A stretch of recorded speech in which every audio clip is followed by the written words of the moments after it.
Today's lesson, we're looking at Chapter P, Section 1, Example 7, finding intersections and unions of intervals.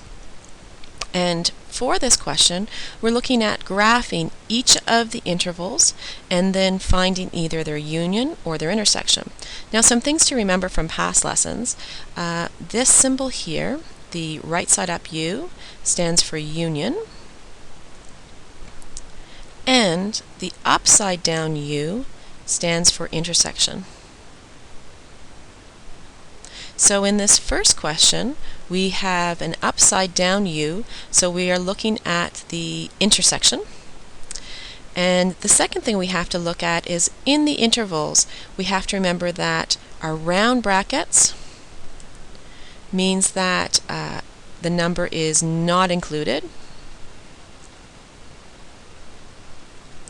And with the square brackets, that means that the numbers are included in the set.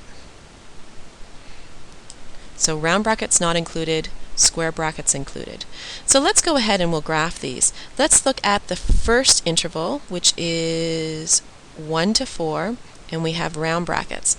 That means that our x values are going to start at 1, but not include 1, that's why I have my round bracket, and end at 4, but not include 4, in that I want to include all the numbers in between. So there's my graph for the first interval. Now to graph the second interval. Square brackets 2, 8 square brackets. In this case, x is a variable that includes 2 and includes 8 and all numbers in between. So to show this, I'm going to put a square bracket at 2 and another one at 8, and then I need to include all the values in between.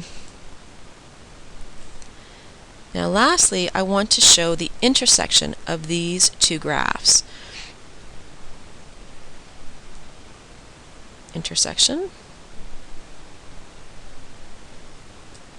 Now to find the intersection, the best way to do that is just to look at your graphs and see where they overlap.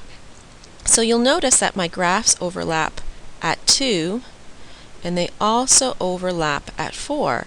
So we're looking at this interval in between. Now you'll notice that in the second interval, 2 is included. So when I draw my new graph, I want to make sure that I include 2. So I'll show a square bracket. 4 is my other end of my interval for that intersection, but you'll notice that it was not included in the first set, so I have to make sure that I don't include it in my answer. And there is the solution graph. Now to write the interval for that, I'll do interval of 1 to 4, intersection, interval 2 to 8 is equal to square bracket 2, this is from my solution graph, and 4 round bracket. And you can see that I've got my brackets types from my solution graph. Okay, let's look at another example. So here we have example B. We have the same intervals, 1 and 4 and 2 and 8, but this time we're looking at the union of the two sets. And the union of the two sets includes all the numbers in both sets. So again, when I graph, this is a good review, I want to go from 1 to 4 with my round brackets because those aren't included. And then my interval 2 to 8 is square brackets to show that 2 and 8 are both included. And then I want to, for the union, include all the numbers in both sets. So that means I'm going to start at 1 from my first set, and it's going to be a round bracket to go with this one here. And then 8 is my last number, and it's a square bracket. So I'm going to write it like this. And that graph is my union of my interval 1 and 4 and interval 2 and 8. So to write my solution for this, I will say thus, or therefore, that's what these 3 dots mean. Therefore, my union is going to be round bracket 1 to square bracket of 8. And you can see that I got my brackets again from my solution graph.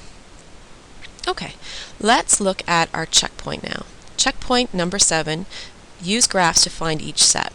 So my set in this case, or my intervals in this case, are 1 and 3, all included, and 2 and 6, not included. And I'm looking at the upside down U, so this is an intersection of the 2 intervals, so where they overlap. So the first thing I'm going to do is I'm going to graph 1 and 3. So square brackets, because they're both included, and then all the numbers in between. My second interval is between 2 and 6, but this time 2 and 6 are not included, so I'll use round brackets.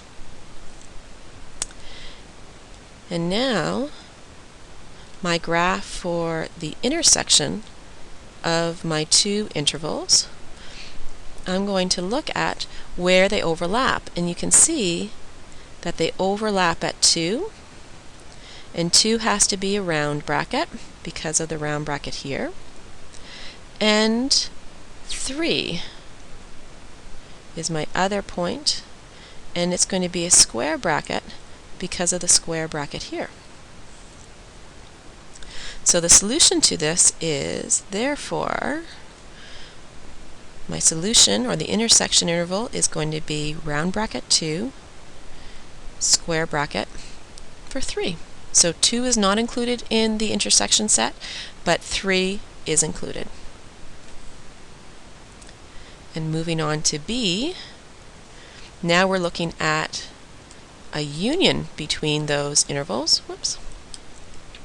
And for the union, again, I'm going to graph each of my intervals. So that's going to be 1 and 3, all inclusive. And then, whoops, 2 and 6,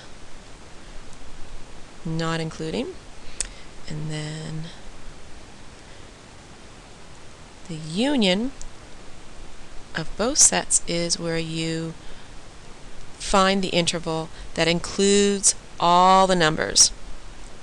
So my first graph starts at 1, so that means I want my solution set to start at 1, and it's a square bracket, meaning that it's included, and then it ends at 6, and we're looking at a round bracket because of this round bracket here, and then all of my numbers in between.